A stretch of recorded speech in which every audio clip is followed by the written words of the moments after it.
அமரேந்திர பாகுபலியாகிய நான்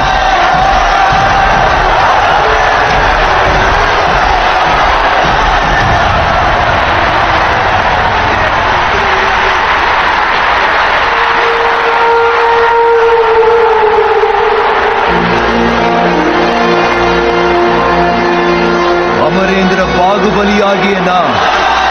C Joseph Vijay எனும் நான்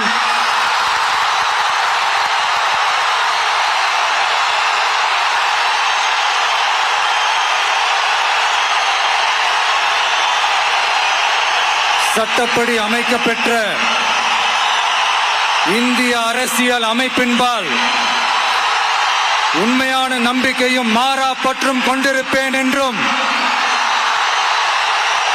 இந்திய நாட்டின் ஒப்பில்லாத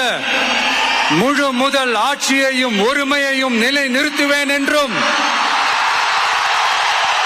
தமிழ்நாட்டு அரசின் முதலமைச்சராக உண்மையாகவும் உளச்சான்றின்படியும் என் கடமைகளை நிறைவேற்றுவேன் என்றும் அரசியல் அமைப்பிற்கும் சட்டத்திற்கும் இணங்க அச்சமும் ஒருதலை சார்பும் இன்றி விருப்பு வெறுப்பை விலக்கி பலதரப்பட்ட மக்கள் அனைவருக்கும்